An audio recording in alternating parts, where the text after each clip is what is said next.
Assalamu alaikum wa rahmatullahi ta'ala wa barakatuh. Wa alaikum assalam wa rahmatullahi wa barakatuh. Welcome to our humble place. Alhamdulillah, it's a great honor and privilege to have you. And I thought this conversation would be a great opportunity for me to benefit from you. I know your time is very busy and you're always traveling.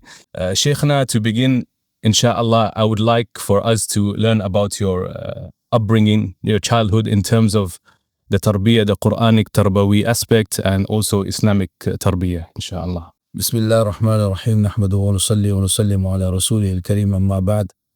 I come from a family rooted deeply in deen, in living, in the 60s, where deen was very limited in most of the families in that time. But bifadlillah, Allah made it such. I was born into a family where not just my father, but my father's siblings as well, all had learnt Quran from a very good, reliable teacher of Quran in the subcontinent in India, where they were growing up. And they brought that back with them. And we were fortunate, myself especially, to have been nurtured in an environment where Quran was recited aloud daily in the home. My father was known to, he was Jahwari Yusot. He had a very loud voice and people knew him for that. And when he read Quran, he was not shy about it. The neighbors knew he's reading Quran. So many, many years later, I met one youngster who lived across the road from us in a small street.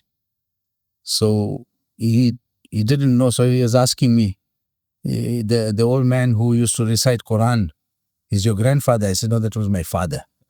So he remembered him by his Quran that he recited in the mornings, which he could hear across the road. And that, so basically it was a Quranic environment that we kind of grew up in. That was not a time when you had, so many reciters, known reciters across the globe. Sheikh Abdul Basit Abdul Samad was about the one people knew about and listened to. And in the 60s, he had visited and had program in South Africa, so people were acquainted with him. But nobody had, the number of recordings that are available nowadays to listen to, across many platforms and recordings. So we were not, privy to any of that. And as such, we listened to Quran that was recited in the home. And of course, there were a few Huffāẓ. One of them studied under one of the scholars of Cape Town, Sheikh Bully, he was known as. He was a good reciter of Quran and he had many students. Amongst them, there was one of the students who was from my city, Pietermaritzburg, where I was born. And I used to listen to him and it kind of clicked with me, And from that early age, when I was probably 7, 8 years old, I used to imitate him in his reciter. And that gave my mum the idea that maybe this is the one we need to send for tahfiz al-Quran. Allah. And then it was her initiative. She personally took me to the Ustad and introduced me to him and said to the Ustad that I am leaving him with you for tahfiz al-Quran, and that's how it started. MashaAllah, brilliant. You mentioned your father would read aloud and he would not be shy about it, but it was actually your mother who initially initiated your educational journey with Hifz al-Quran. Before we continue with your story, just to touch on this point, what's the role of parents, especially at a young age for the child in terms of the Quran education? How can they be very effective? The thing is that nurturing, as I said, nurturing starts in the home. Is what you feed the child, as far as, physical food is concerned, is the health of the child will depend on that. And mentally as well, and emotionally, is what we give the child is what the child will develop and grow up with. So a home that has, Quran being recited on a regular basis, as opposed to a home which is devoid of any recitation of Quran, any Qala Allah or Qala Rasul in that home, naturally there's not going to be much spiritual development of the young one in the home. And this is why, many when they come say, I did teach Hifz in the early part of my career after graduation from Darul Uloom and so on. So I ran a Hifz class for about roughly 2 years. And when the parent would come, I would interview them first before the child. Nice. And I think this is an absolute necessity for anyone who is running a Tahfiz al-Quran program, that interview the parents first by asking them, what are you looking at in it? What's in it for you? What is your objective and what is your intent for subjecting your child to this rigorous program? Are you prepared to give any sacrifice yourself in any way? So until you don't get a commitment from the parent, you shouldn't accept the child, because it goes together. This is the triangle. It's a triangle, the triangle of knowledge, at the top of which is the teacher. At the one corner here is the student, and on the other corner is the parent. Aligned together. The golden triangle, we call it. So if the three are aligned together, you will have results. And if one of them is absent, you're not going to get the result. So parental commitment, as far as the education, Dini education of the kids, is that they have to be hands-on. They have to be hands-on. But the sad reality is that many of the parents are, I won't use the word illiterate as far as that is concerned, but they are not sufficiently trained themselves or sufficient knowledge to be able to impart that to their own kids. And they rely entirely on the ustad to be doing the job for them. But it doesn't work that way. As I said, it's a golden triangle. Each one's got to play his part, and you get results at the end of that. Oftentimes in the inshighal of the dunya, or maybe at a young age, some parents are not well versed in the Quranic recitation and things like this. And if they have a really clever child or sharp child and they want to put him forward for hifdh al-Quran, but at the same time they feel inadequate, what would you say to them? Well, the encouragement should come from them. Mm-hmm. Make them understand that whilst I may not have had the opportunity for whatever the circumstances be, but this is something that, I aspire for yourself. I aspire to make you something that I couldn't be. So that encouragement will come from the parents, and then he has to liaise with the teacher and give the teacher the full support in ensuring that whatever the teacher is instructing, the parent is willing to bend backwards to carry that out. As a good example, I used to tell the students that you get a day off in the weekend. Mm-hmm. When I was running a Tahfiz program in the early part, so I used to, tell the parent that on a Sunday, yes, it's the day off. You're going to be around here visiting, but you need to ensure that at Maghrib you are back home from wherever you are, because he needs to prepare for the next day's lesson. If you're going to bring him back at 10 or 11 at night, he's got no time to prepare for the next day, and as a result, he will fall back in his progress.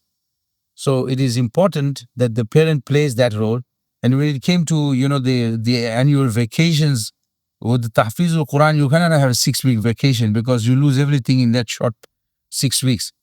So I would break it down to, half of that period and continue teaching within that, the annual school vacation.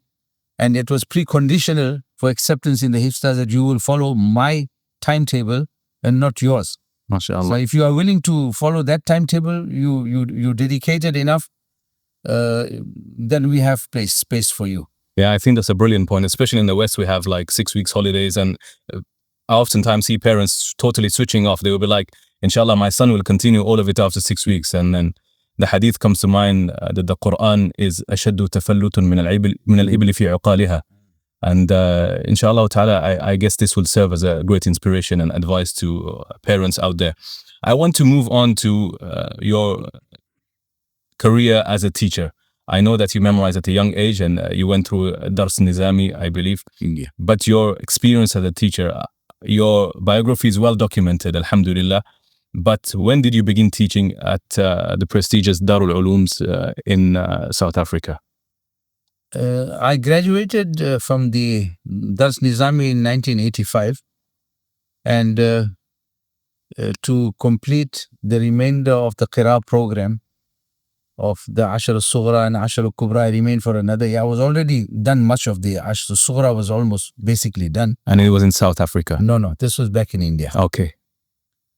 At my alma mater, where I studied at Dars Nizami, side by side, we were doing the Tajwid program and then the Qirā't Sab'a, and within the Dars Nizami program, it So you didn't stop at Sab'a? No. Then I continued and did the Thalatha, the pre-final year of the Dars Nizami.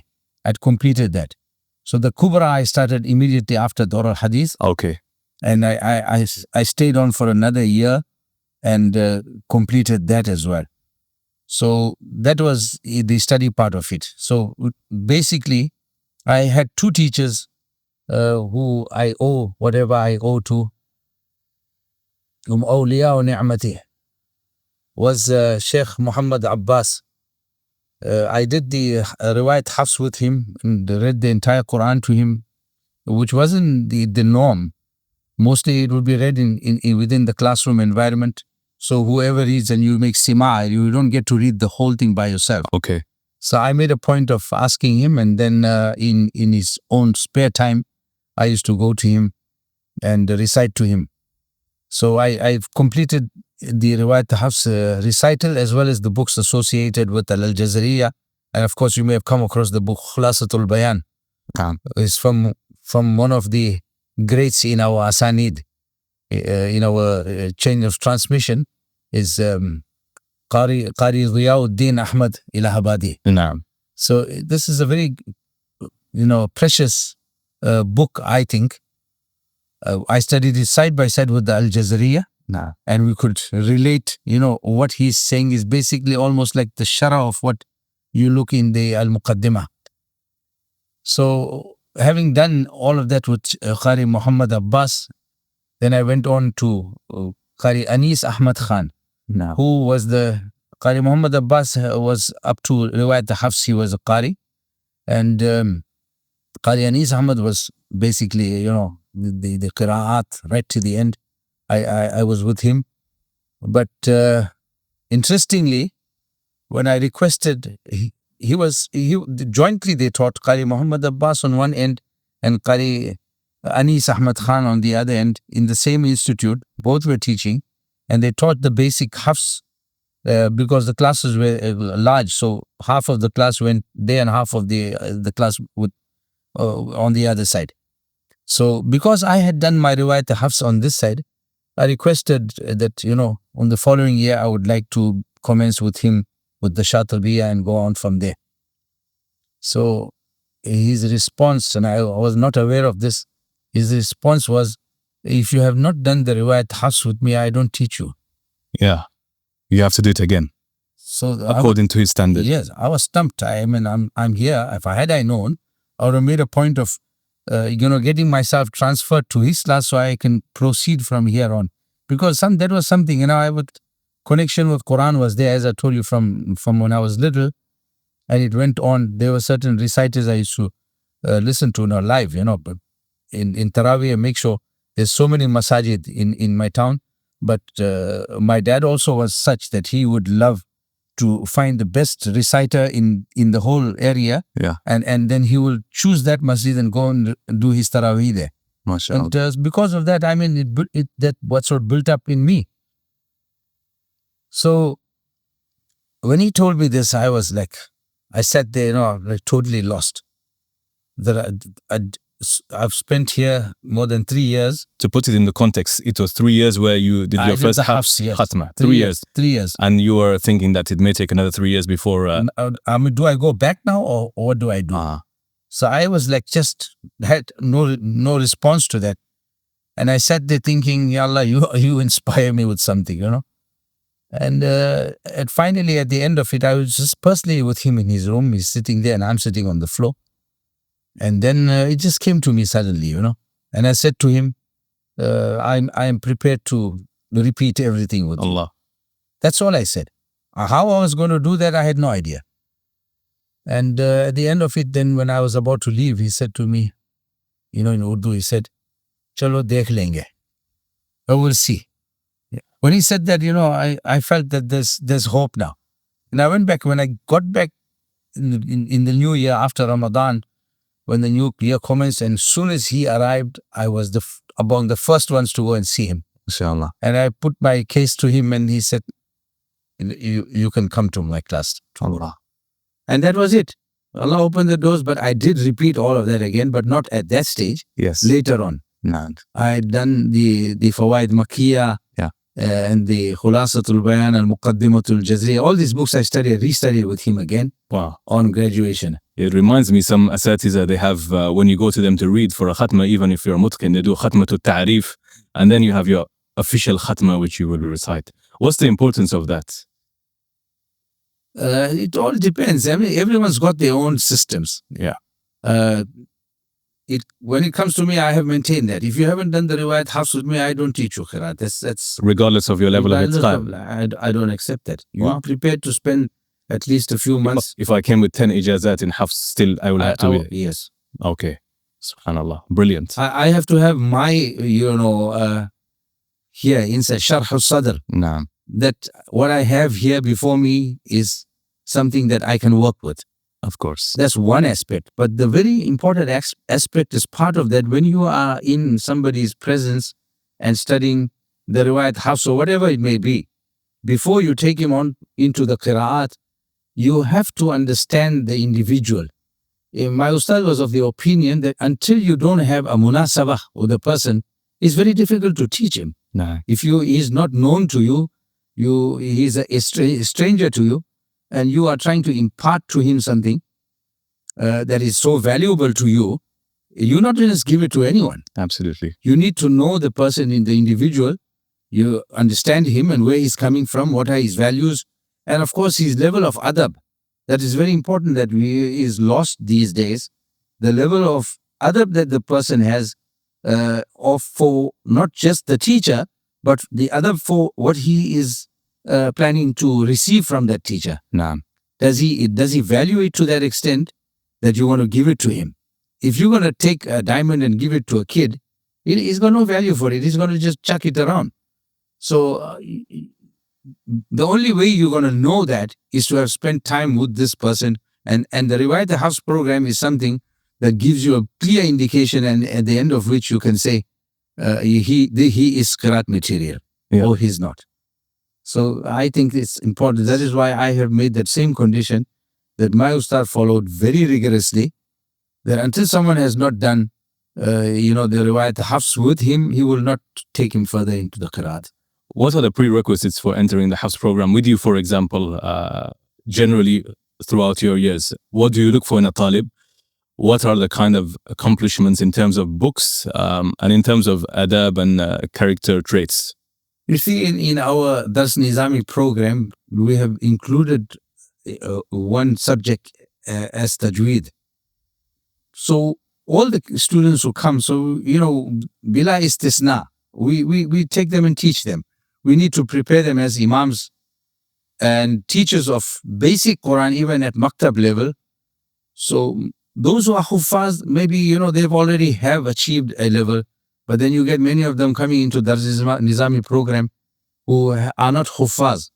And some of them are very poorly as far as, the recital of Quran, the Nazira. Looking and reciting also, many are not of the level that we would.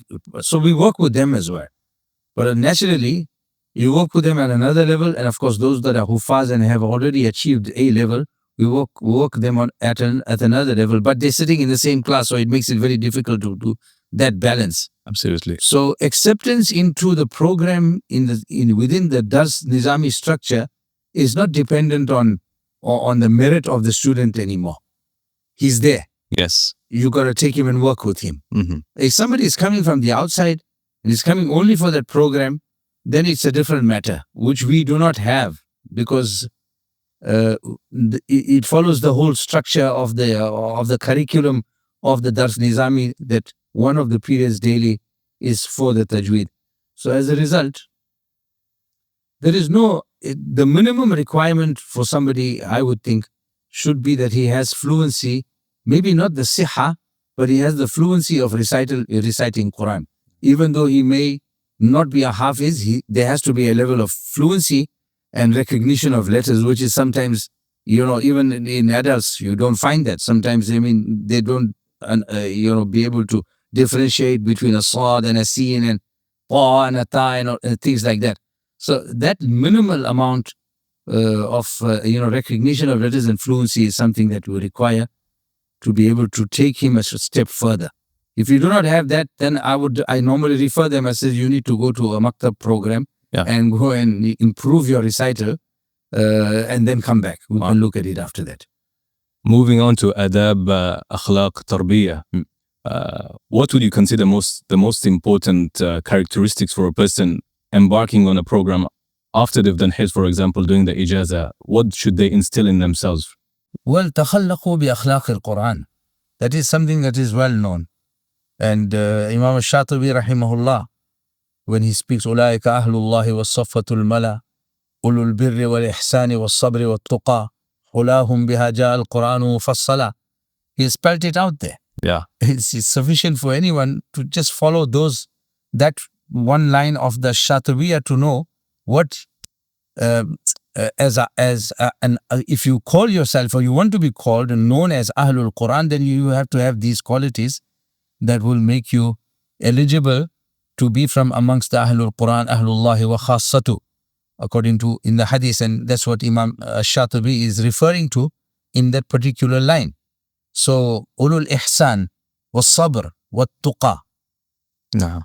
These are the three very, key components. Besides, of course, the adab of ta'aleem.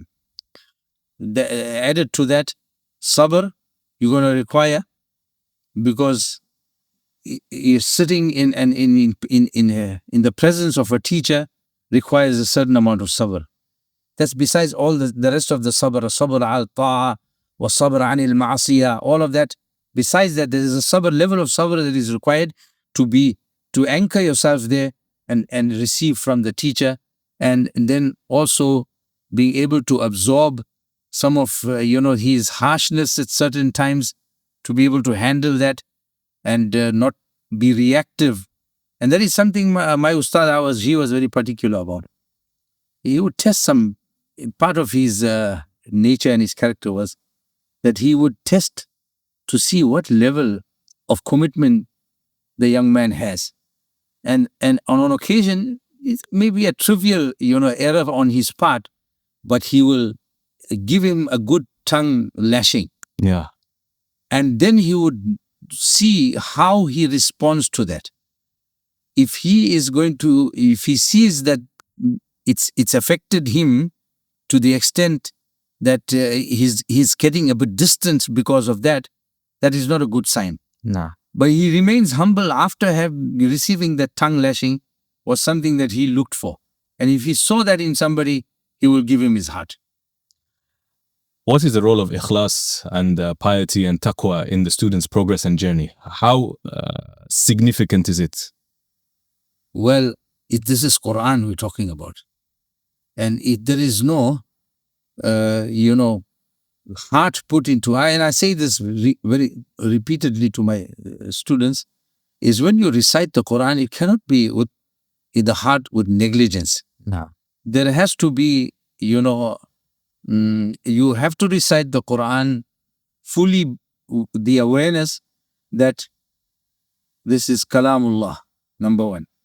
And you are in conversation with your Creator when you are reciting the Quran. If just this aspect, if you can maintain and keep it in the forefront of your mind, whenever you're reciting the Quran, that I am in conversation with my Rabb. No. If this can be, the mentally, if you can prepare yourself, and Ikrama used to, whenever you open the Quran, Hada Kalamu Rabbi, Hada Kalamu Rabbi, he would start off by saying that a number of times, so much so that the presence of that would, he will become unconscious because of that. Allah. So that was the level of their, commitment when they open the Kalamullah. So I says, the minimum, and if you have studied the Fawaid, the Makkiyah, right at the end, it is mentioned that, he says there the last lines of the Fawaid Makkiyah as advice and guidance to the one who is studying this book, and of course studying the Quran and the riwayat, hifz or whatever, that if you should ponder over the meaning of the Quran. And if you are unable to do that, the minimum you can do is have this at the forefront of your mind, that Malikul Mulk Azza wa Jal ke kalam ko pad raha hoon aur wo sun raha hai. Allah. This is the last final words of that book of Fawaid Makkiyah. It's a wonderful book. It has been translated into English as well as into Arabic, which is something that we've done at tanzeel.com. MashaAllah. Qari Salim. Yeah, I've downloaded all of the resources. MashaAllah. Yeah. So I edited that, the English as well, the English one. We managed to get, somebody had done it in Karachi, the Arabic translation of Fawaid Makkiyah, and then we basically revised it, checked it, and it has been reprinted. So I would recommend to anyone studying this field that whilst we look at Tuhfatul Atfal, we look at Al-Jazariyah, these are the old books in its place. But the wealth of information that you can find in the Fawaid Makkiyah, because it's a latter-day compilation, and I refer the students mostly not to the ahkam that are mentioned in there, but rather the fawaid. Because at the end of each section, there's faidah number 1, faidah number 2, faidah number 3. That's his experiences. No. And he shares those experiences where people go wrong. And you can latch on to that. You're winning. Brilliant. I wanted to ask your perspective. For example, I've been inducted to become a teacher of a Hifz class.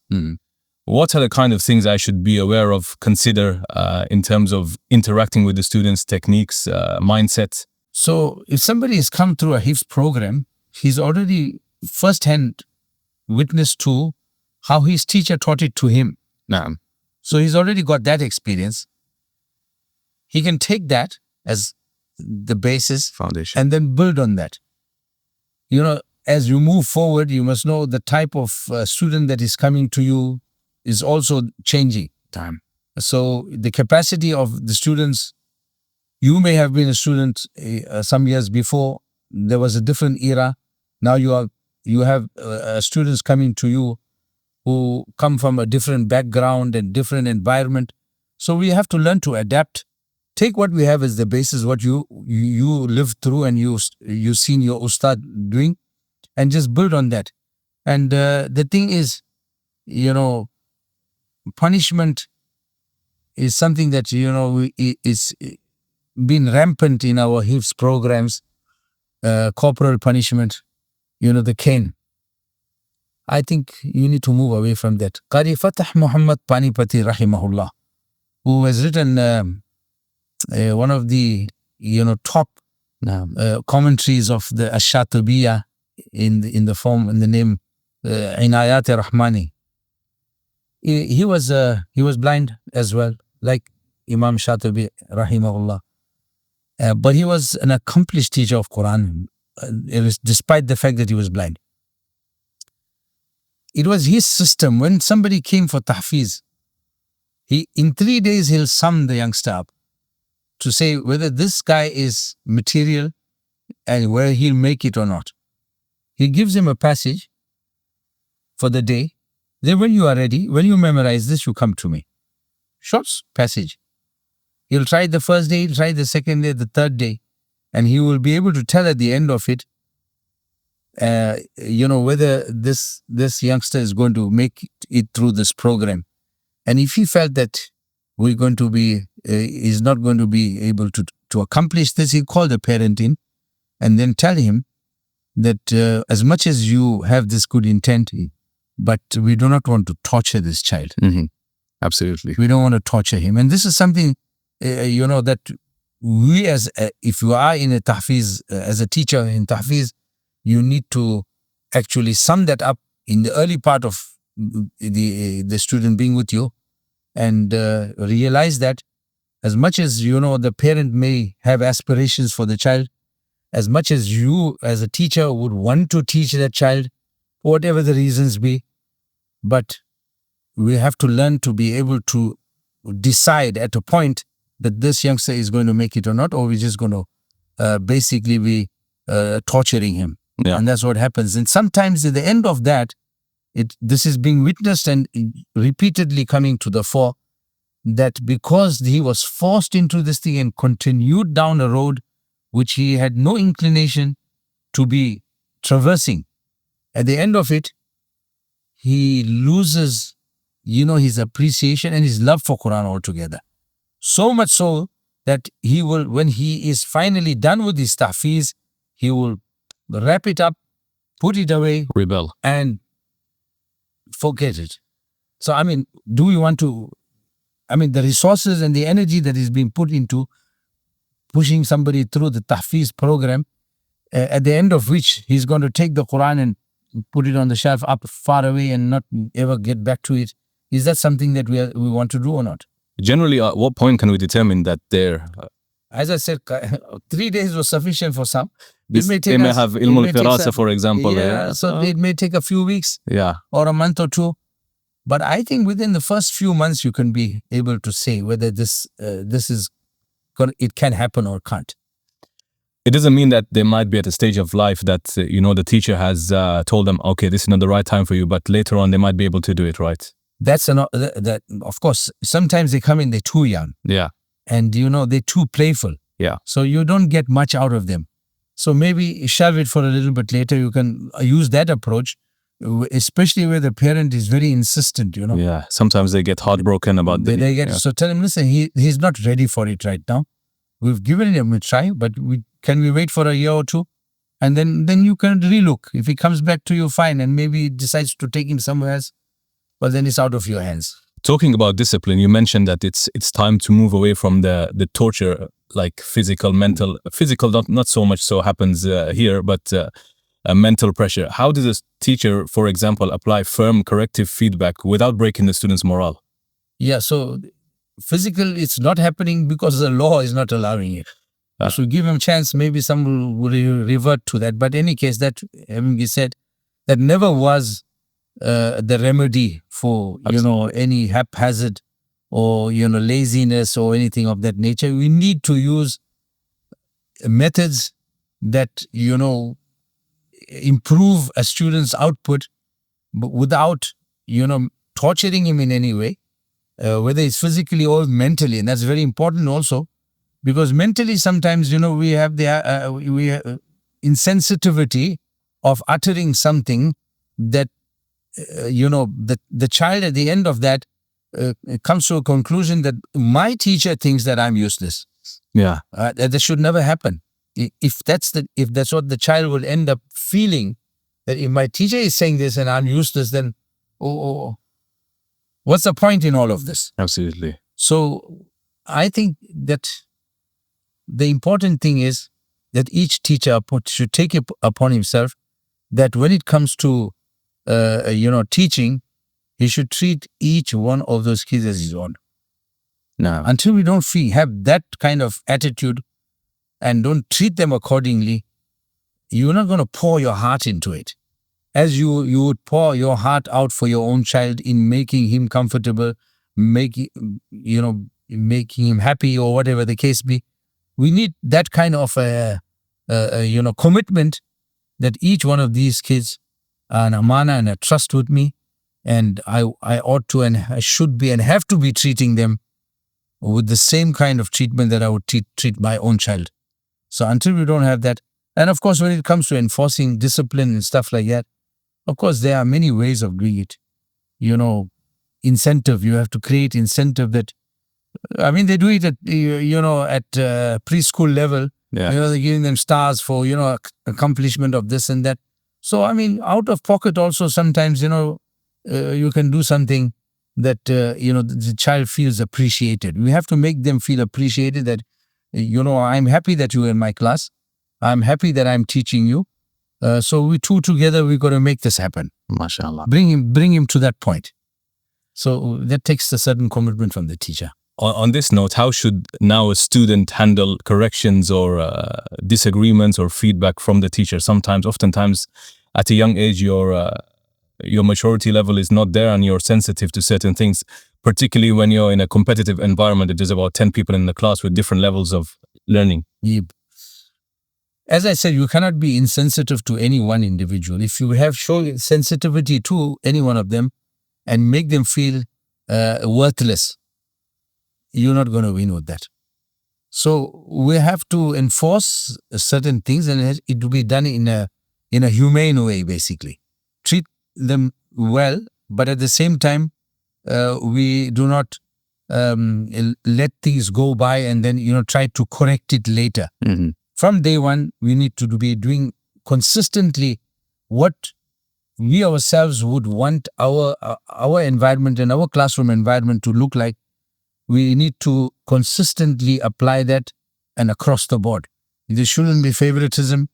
Sometimes he's my buddy's kid, or that one's my relative's kid. Yeah. And this one is so and so, and that one comes from such and such background. As a result, there is that disparity in the treatment of our students, that they are a whole group. And I think, we've got to handle them equally. If we are unable to do that, then we need to rectify that. Otherwise, you're going to lose some of them. If I was to create a Tajweed program, for example, in our institute, we have a Tajweed program, but if I came to you and told you, okay, we want to do a 2-year or 1-year Tajweed program, what are the important points you think we should cover in that Tajweed program? In the program, you see, there's a very important thing. Many times, in this is just across the board in ilm and ta'lim, people focus more on the book that is being studied rather than the subject. Yeah, Allah. Right? So you can have any book in front of you. If you're a teacher, you take all the information that you have and you impart that regardless of what book is in front of you. Mm-hmm. And very often that has happened. I mean, I was in some place and they were starting a Dars Nizami program. So the first year, they had 3 or 4 Nahwu books there and 3 or 4 Sarf books. And they were debating now, which one should we teach? So I happened to be going by there and said, this called me to sit and they asked me the same question, what would you recommend in these, from amongst these? So I paused a moment and I said, are we teaching a book or are we teaching the subject? Nice. So they looked at me like, what do you mean? I said, regardless of which book you have, if the teacher has the subject matter, he has whichever book as the basis, he teaches the matter, the subject matter of that subject, and you're winning. If you cannot take what is in that book and pass it in your own words to that student, you're not making sense. Because, I mean, he can read it from the book. Why does he need you then? You're going to give him that extra. If you can't give him that, then you are not winning. So I when I said that, then they said, okay, we never thought of it like that. I said, well, this is it. So, myself, many years ago, one of the mashayikh visited from the subcontinent, came to Darul Uloom Zakariyyah where I teach. And he wanted to know my schedule, my program and what I'm doing. So, usually in the subcontinent, in the 1 year, the Khulasatul Bayan and the Muqaddimatul Jazriya both are taught in the 1 year. So I have taken the Khulasatul Bayan out and I teach Muqaddimah Jazriya, just one book. As I said, you need the book in front of you just so that you're following a schedule. But other than that, you're imparting to them all the information that you have collated and gathered and you pass that on to them. So he questioned me that, why have you removed the Khulasatul Bayan? So I says, well, I teach Khulasatul Bayan. So he says, but it's not in your program. I says, when I teach the Jazriya, I have taken everything from the Khulasatul Bayan. I don't want to have them, put them 2 books in front of them. And it seems like a burden for them. Hey, we're doing 2 books, is too much. Yeah? So they're doing 1, but they're actually doing 2. So, I mean, that's how I approach things, is that you take the subject matter and impart that. It's not about the book. Of course, for the asanid and so on, so you can say, I got the sanad al-jazri from this one and sanad al-jazri from that one. By all means. So the sanad of the al-jazriya you can have from 10 places. No, but the sanad of riwayat al-hafz, you need one consistent one. Absolutely. All the way to the top. Absolutely. I wanted to touch on Tajweed in particular. What kind of rules are really undermined, or you don't see many, maybe madaris or students applying that much that they need to be given importance to, generally? Yeah. Okay, so what is common these days, is the idea of the husnul sawt and the tarannum in the reciter. Tarannum. Would you say maqamat? Well, people call it different names. Call it this, call it that. Whichever you want, but there is a particular focus and an emphasis on something that has only the level of istihbab. That level of istihbab has been taken to almost to the level of wujub, which is that if you're not reciting in that way, then you're not a reciter. Basically, that's how it is. And in the past it used to be like this. This is something that is I drum in the beginning and in again the Fawaid Makkiyah. That he mentions right in the muqaddimah of the book in the words khush awazi amr zaid mustahsan hai. Khush awazi tahsin as-sawt amrun zaid. Walakin mustahsan mustahab yani. That's as far as you can take it.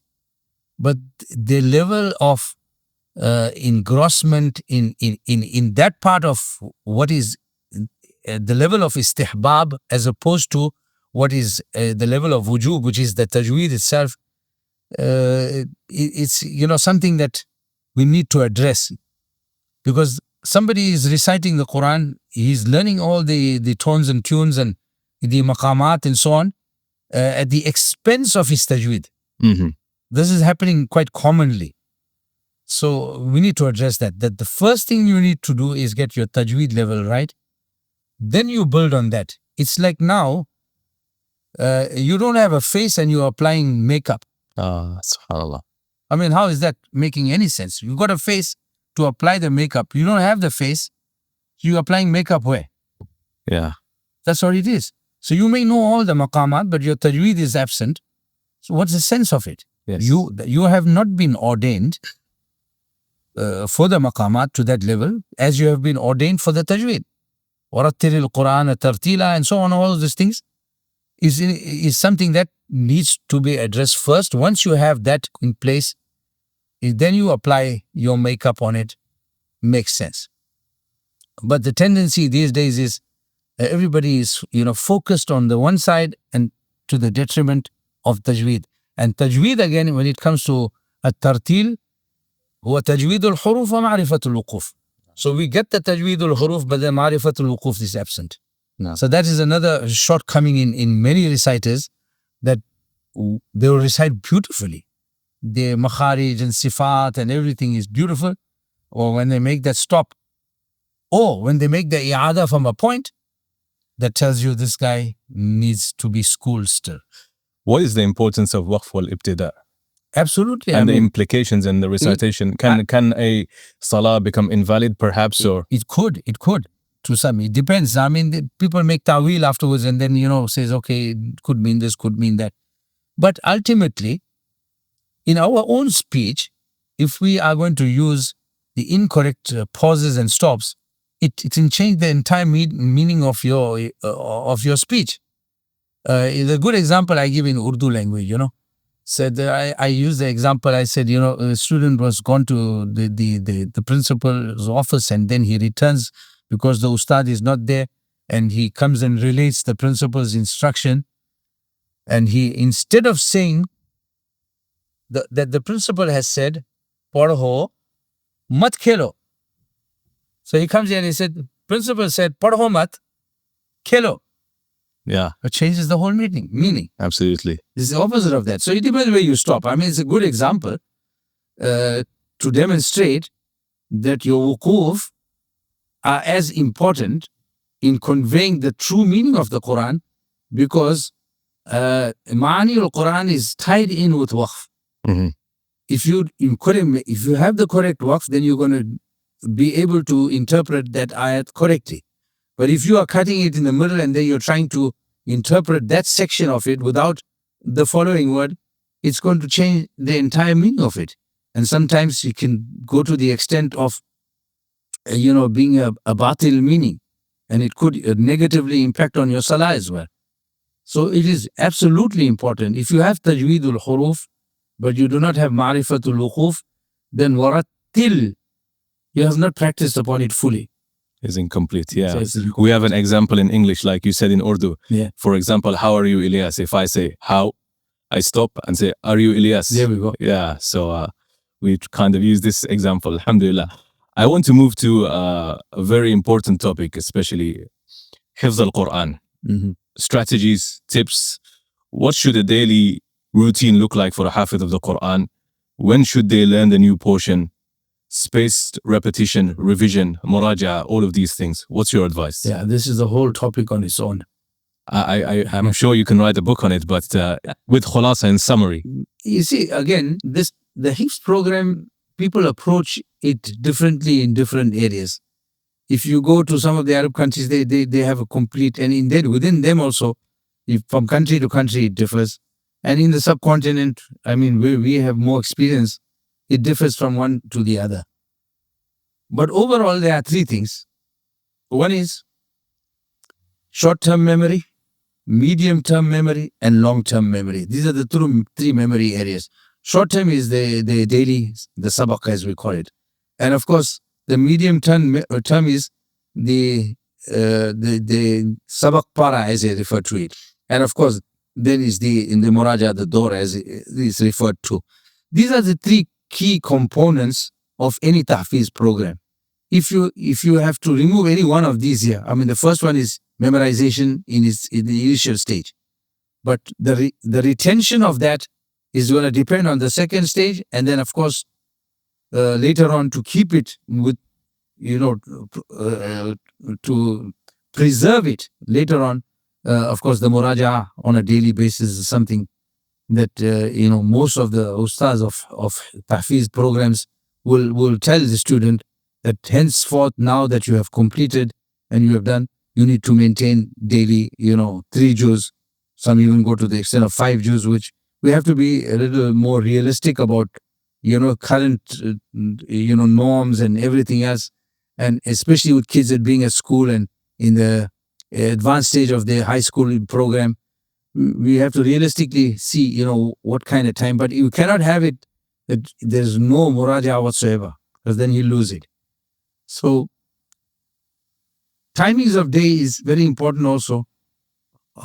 Usually here in the Western countries, and probably in some of the Eastern countries also, the morning starts with schooling. Mm-hmm. So at the end of the schooling program, the school day, the child is already exhausted. Yeah.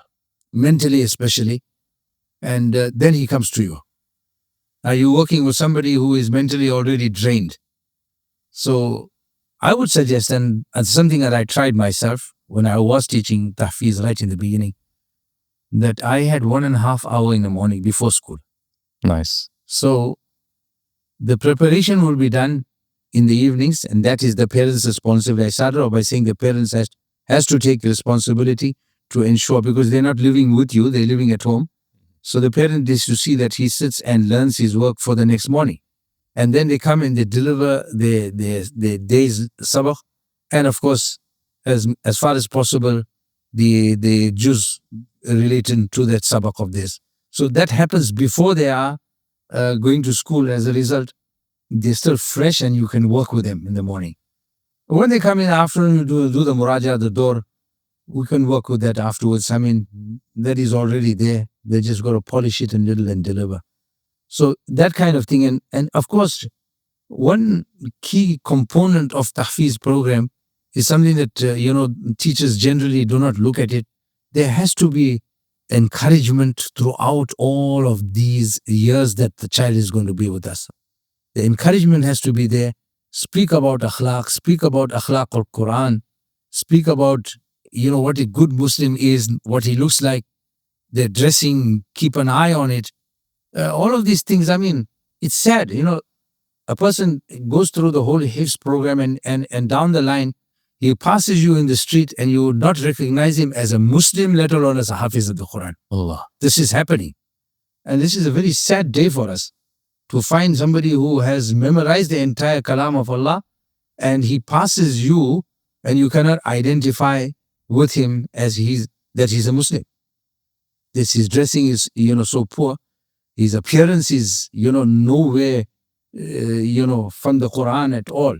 So we need to inculcate all of these things, with the tahfiz program, because most of those kids who are coming into a tahfiz program at the early ages, they have not gone through much of the maktab program. No. You pull them out of you basically uproot them from the maktab program and you put into the tahfiz program, but they do not have all the other components of what a good Muslim is that is taught in maktab.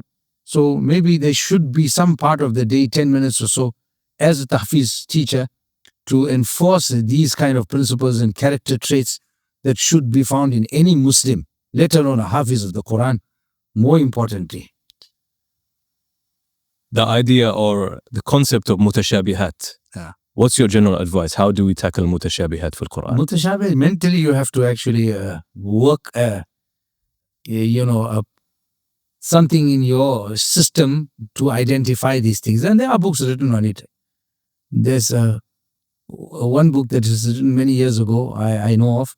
It's called Rumuzul Mutashabihat. That gives you an idea. But then you can build on that on your own to actually, follow. There are patterns that you have to look for. And then you associate that pattern with those ayat, and then it makes it easy. As a good example, sometimes the pattern is, in sequence, and sometimes it's the opposite sequence. And a good example of that is, وَجَاءَ رَجُلٌ مِّنْ أَقْصَى الْمَدِينَةِ يَسْعَى وَجَاءَ مِنْ أَقْصَى الْمَدِينَةِ رَجُلٌ يَسْعَى. So people get confused, in between the two in Qasas and in Surah Yasin. So I says, in the hijah, the letters of the alphabet, Ra is first, and Meen comes later on. No. So Rajul is there, and Min Aqsal Madina, it will be the second one. Yeah. So, this is something that you can kind of keep in the mind. And then you get the reverse. ذَلِكُمْ وَصَّاكُمْ بِهِ لَعَلَّكُمْ تَعْقِلُونَ تَذَكَّرُونَ تَتَّقُونَ. This is reverse. The ta is the standard in all of the words. The first one's got an ayn, the second one's got a dal, and the last one's got a ta. So that is in reverse. Ta, dal, and ayn. So you have to create such, and it's mentioned in some of these books, in that book, Rumuzul Mutashabihat. And of course, there is a mushaf that has been prepared also in the footnotes. They have these things. Yeah, they have masahif now with manzumat and with these, and they codify actually. Right. Practical advice, technically, spiritually, for a person leading Tarawih to really enjoy and fulfill that experience. Again, coming back to basics. When we recite the Quran, you see, the problem is many of our Huffāẓ have not to their credit, they don't have to their credit the language of the Quran. And as such, they are just merely reciting words without any comprehension. And that makes it a very difficult thing to do, actually. And they're still doing it. That is, in itself, it is the ajaz of Quran that makes them continue doing it, not knowing what they are reciting. So I would recommend that every hafiz of the Quran should learn basic, minimal amount of Arabic.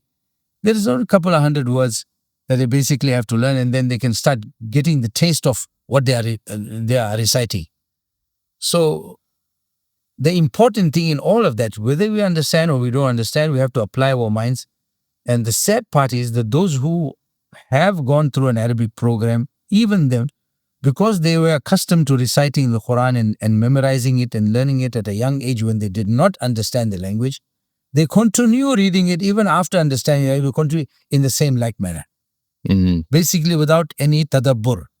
So if you don't have tadabbur in your recital, it's kind of an empty reciter. Allah. It's an empty reciter. It's not impacting you and more so the audience. Mm-hmm. So if you have tadabbur and you are reciting it from a place where it's coming from an understanding of what is being recited, then your recital on your own ears firstly, you hearing it yourself, so it impacts you first. And if it is impacting you, then be sure that it's going to impact the listeners, your audience. So the first and foremost thing is that, again, going back to that, ke Malikul Mulk Azza wa Jal ke kalam ko pad raha hu. Start off by intending that. So when you sit in a gathering, especially those who do recite, in gatherings, that intend right at the beginning, just pause a moment before you start your recital and focus on this fact that I am going to be reciting the words of Malikul Mulk Azza wa Jal. And then whatever he decides comes out of my mouth, it's not within my control, it's in his control. No. And then you recite without, focusing too much on, the ups and downs and the levels and, which maqam and all the rest of it. Let it come naturally. This is the point I was going to ask. Technically, what would you advise? Go with the open mind, sit there without contemplating what I'm going to read and read. Okay. You have to be ready beforehand. You do your practicing. Of course, that is part of it. وَلَيْسَ بَيْنَهُ وَبَيْنَ تَرْكِهِ إِلَّا رِيَاضَةٌ امْرِئٍ بِفَكِّهِ. So you got to rehearse and practice, but the focus should be on the correctness of recital. And of course, whatever comes added to that, as I mentioned earlier, that is your makeup. That makeup is there. If it's there, if it's not there, you're still the same person. No. Right? The recital, the core recital needs to be bis-sihha, which has to be the proper reciter. And over and above that, to the level of istihbab, of course, if you do it in a good tone, لَيْسَ مِنَّا مَنْ لَمْ يَتَغَنَّ بِالْقُرْآنِ. If you want to extrapolate from this here and say that this means the maqamat, مَنْ لَمْ يَتَغَنَّ بِالْقُرْآنِ, تَغَنِّي بِالْقُرْآنِ, the word maqamat is never mentioned in any of that according to me, but my understanding of it. So we cannot take that and use that particular hadith to try and prove that this is, some people have gone to the extent of saying that it means the maqamat. Taghanni bil Quran means using the maqamat. Maqamat is a latter day thing. I mean, there was never mentioned in any of the old texts of Tajwid or Qirā't. No mention of it. So there are lahjat, of course. We cannot deny that. The lahjat are there. اقرأوا القرآن بلحون العرب وأصواتها. That hadith is there. Now again, لحون العرب, what does meant by لحون العرب? Is it meant by these maqamat and so on? Well, it's debatable. No. That as far as I go is debatable, but we cannot pin that. Then you got Maulana Ashiq Ilahi Al-Barni. He has written on the Khulasatul Bayan commentary and on the Muqaddimatul Jazariyah. In his commentary of the Khulasatul Bayan, he quotes this hadith there in his commentary and he says, اقرأوا القرآن بلحون العرب. Who are the Arab? He raises that question. Who are we referring to here? And then he goes on to enumerate the Arab of our times. So if you go and he gives examples of how they have, changed so many of the pronunciation of letters in their language, in their spoken language. So basically, it's corrupted. The Arab, the language today, is a corrupted language in various ways, in different places. So he says we have to go right back when Rasulullah sallallahu alaihi wasallam uttered these words, biluhun al-Arab, he meant his Sahaba. Allah. Those are the real, true, ones who receive Quran directly from the Rasulullah sallallahu alaihi wasallam, and then that's من أراد أن يقرأ القرآن غضا كما أنزل فليقرأه على قراءة ابن أم عبد. نعم. Well-known hadith, Abdullah ibn Mas'ud, that if you want to recite the Quran in its pristine purity, as it was revealed, follow the recital of Ibn Abd, Ibn Mas'ud. So we need to take that Luhunul Arab and go back there. Not what has been prescribed now. People have kind of classified it into some names and given it certain, qualities. All of that in its place. My understanding of the maqamat is that its origins are a little bit dubious, to say the least, because there is a book reciting the Quran by a Western ethnomusicologist by the name of Christina Nelson. You come across that book? She went to research in Egypt for many years, Yeah, she spent a year at least, and she looked at all of this thing here, and the overlap between what we regard as acceptable level of, beautification of sound, it's overlapping into the musical field as well.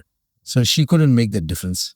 Being a musicologist, it's a very narrow path we are treading in keeping what is acceptable away from what is unacceptable. If we are going to cross that line into music and music-related, notes and so on, becomes a bit murky in that area. MashaAllah. I have many topics prepared, but I'm going to stop here, inshallah. Just before we stop, I need maybe 1 minute of your time. This is a quick fire round. Okay, quick fire round means maybe one word answer to a particular question. Okay. Let's begin. The favorite ayah of Qari Ayoob Essack to recite. One ayah. All right. One ayah. وَاعْبُدْ رَبَّكَ حَتَّى يَأْتِيَكَ الْيَقِينَ. Allahu Akbar. Favorite surah to recite. Favorite surah, I would say Surah Rahman. Favorite verse of dua from the Quran. دعاء ربنا هب لنا من أزواجنا وذرياتنا قرة أعين وجعلنا للمتقين إماما. Favorite mujawwid reciter. ننشاوي. Allah. Favorite murattal reciter. Al-Husari. The first surah you memorized. First surah. Probably Surah Ikhlas, I would think. The most difficult surah you memorized. Shu'ara. Your favorite textbook or classical book in Qirāʿāt apart from the Quran, of course. I love the Shātibiyyah. Favorite line of poetry from the nusus of from the Mantumat. That's a hard one. There's so many. Well, this thing,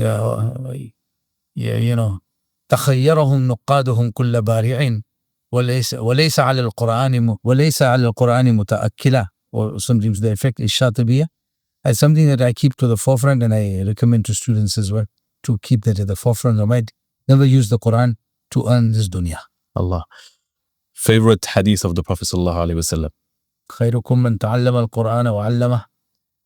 The favorite Islamic scholar from the past, from the second generation onwards. Well, there's a couple. Ibn Hajar is one of them, and Suyuti is one of them. Yeah, Suyuti. Favorite Islamic book apart from the Quranic sciences. It has to be hadith, but so there's so many in hadith. I love the Riyadus Salihin. And the favorite book of tafsir. Tafsir is usually I'd probably look at Ibn Kathir. Ibn Kathir. Barakallahu feekum, Shaykh. Wallahi, I benefited a lot from your insights, and I learned very valuable fawaid, alhamdulillah. Inshallah, we can do this again sometime and continue, because we have a lot to speak about. But I wish you a great journey and a great stay in the UK. May Allah subhanahu wa ta'ala grant you goodness and continue to bless you. Jazakumullah khair. Assalamu alaikum wa rahmatullahi wa barakatuh.